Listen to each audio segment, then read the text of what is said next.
Assalamualaikum warahmatullahi wabarakatuh. Saya Bekti Widiawati, CGP Angkatan 4 Kabupaten Blitar.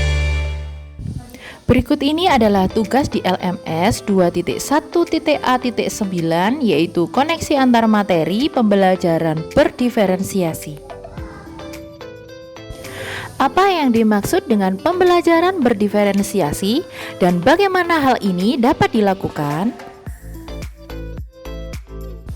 Pembelajaran berdiferensiasi adalah serangkaian keputusan masuk akal atau common sense yang dibuat oleh guru untuk berorientasi kepada kebutuhan murid. Pembelajaran diferensiasi di dalam kelas ada 3 hal yang perlu dilaksanakan. Yang pertama, strategi atau pendekatan pembelajaran diferensiasi konten, yaitu pengetahuan dan keterampilan. Yang kedua adalah proses, yang di dalamnya berupa ragam, tahap, dan jalur. Dan yang ketiga adalah produk, kesempatan, demonstrasi, dan pemahaman. Bagaimana pembelajaran berdiferensiasi dapat memenuhi kebutuhan belajar peserta didik dan membantu mencapai hasil belajar yang optimal? Identifikasi kebutuhan peserta didik. Yang pertama adalah kesiapan belajar murid, yaitu cepat atau lambat, konkret atau abstrak, mandiri atau dengan bantuan.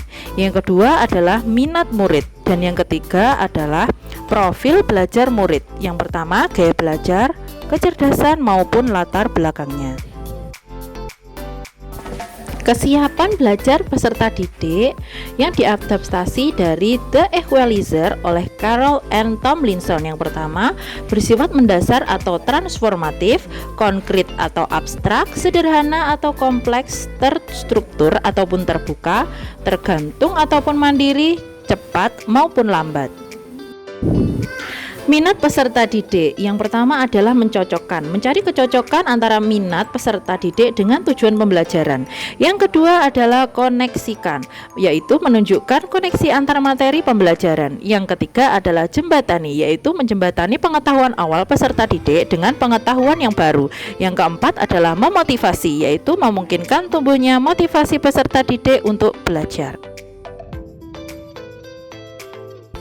Profil belajar peserta didik. Yang pertama adalah lingkungan, yaitu suhu, tingkat aktivitas, tingkat kebisingan, dan jumlah cahaya. Yang kedua adalah pengaruh budaya, santai atau terstruktur, pendiam atau ekspresif, personal atau impersonal.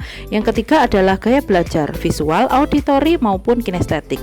Yang ketiga, multiple intelligence, yaitu multiple intelligence, learning style atau background peserta didik, family atau culture-nya. Jelaskan bagaimana Anda melihat kaitan antara materi dalam modul ini dengan modul lain di program pendidikan guru penggerak. Menurut Ki Hajar Dewantara, belajar merdeka itu berarti merdeka atas diri sendiri. Minat dan bakat peserta didik itu harus merdeka untuk berkembang seluas mungkin. Konsep itu yang dibawa Ki Hajar Dewantara bagi bangsa ini dengan harapan tak digerus perkembangan zaman, serta menjadi cetak biru dalam membangun pendidikan di Indonesia.